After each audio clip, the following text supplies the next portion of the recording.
My name's Tim Eagle. I'm currently the leader of the Conservative Councillor Group on Murray Council, but next year I'm standing to be the MSP for the people of Murray.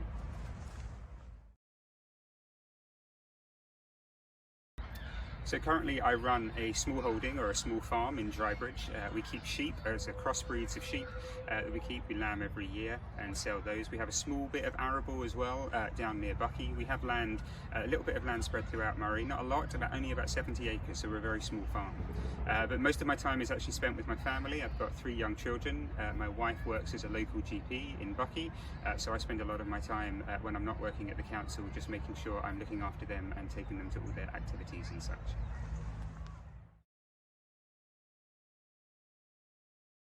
So many years ago, actually, myself and my wife, after we'd had our first young child, were recognising that the council were having significant problems delivering some of the frontline local services. And I was curious to get away from the headline and see really what was going on behind the scenes. And I can remember having seen Douglas Ross in the paper a lot. And I thought, I'm going to email him and just ask what's going on, because he was a councillor at the time.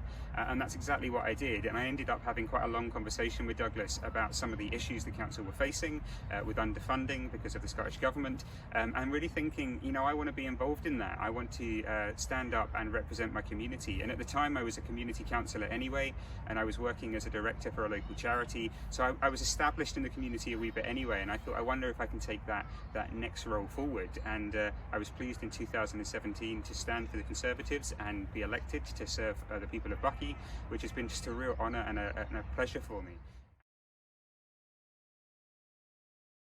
I think because we need to take this fight further. At the moment, I don't feel Richard Lockhead is truly representing us. I think he represents his party, but that's not representing the people of Murray. And I say that because we found over the years that Murray has got significantly less funding when the Central Belt seems to be getting considerably more. And that occurs all over the north of Scotland. But actually, I think there needs to be a much stronger voice that pulls out why it is so important that we have fair funding in the north of Scotland to make sure that our NHS and our education and our council services and all the other services that we rely on daily can truly be first class.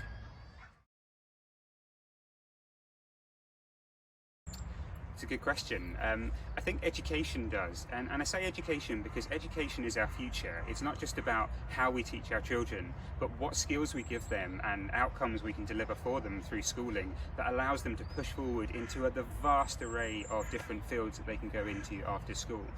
At the moment, education, we have some fantastic teachers and people working behind the scenes, but we don't really have the support we need from the Scottish Government within the Curriculum for Excellence to really make education top class in Murray at this point in time. And that's something we've long been fighting on the council, is really how do we drive forward attainment in Murray. So I'm always thankful for the staff, but I do think there's more work that needs to be done behind the scenes to make that as best as it can be. But whilst education's my top, I suppose there are other ones. It's really difficult to pick out a sort of favourite or top, isn't there? Because economy is really important to me. I think as a Conservative, I really believe that the economy needs to be very strong. We need to make sure there's lots of good jobs out there and lots of different opportunities, and we need to support business, and that's never been more true than during this last year during coronavirus. The environment, I think, is also important. I think we're all starting to recognise now the importance of our actions on the earth and how we can make little changes, or big changes for that matter, that will really make a difference to that.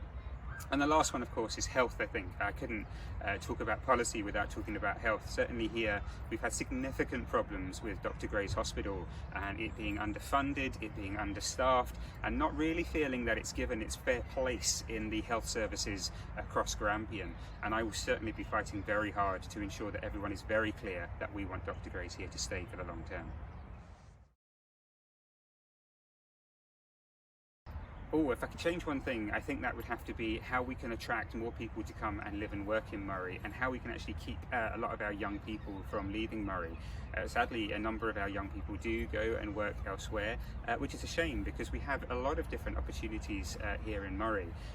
But we also have really difficulty attracting people to come and live and work here, and we know that because of jobs like doctors and nurses, as well as teachers, but also in a vast range of other fields as well. But actually what we want to need to do is really enable ourselves to showcase just how wonderful Murray is, the beautiful scenery it's got, the environment it's got, the shops and the economy economy that it's got that will support people coming here. And it's interesting because through the bases we know that when people do come here, actually they end up staying for the long term. But we need to be able to have a proactive plan in place that will bring people here. And that's why I like things like the Rural Teachers Fund, because by putting funding into a pot and allowing us to be able to pull people in and draw people in with opportunity, actually they will come and then they'll realise how wonderful Murray is and want to stay. So the Rural Teachers Fund is a new Conservative policy where the Douglas Ross, the leader, has decided we can put £30 million into a pot to incentivise bringing teachers into rural areas across Scotland. And that's necessary because if you look at the Scottish Government's own figures, there's been 51 less teachers in Murray now than there were in 2010. So at a time when we need more teachers, we've actually been going down. But this fund will change that and enable us to be able to incentivise teachers to come and find out just what working in Murray will be like. I suppose there's two parts to that, the people and the outside. So I love being outside. I suppose that's why I'm a farmer behind the scenes. Love Speyside, love walking up the hills, the likes of Ben Rinnes down there. It's just beautiful to be down by the Spey as well. But equally, I have to say, the summer at the coastline is just fantastic to be out and play on the beaches across Murray. We've got some beautiful beaches across Murray. But also the people as well. I just think it's really friendly, Murray. Lots of people are happy to stop and chat. Communities generally pull together, and we've seen that during coronavirus. Yeah, so I think just so much I love about Murray, to be honest.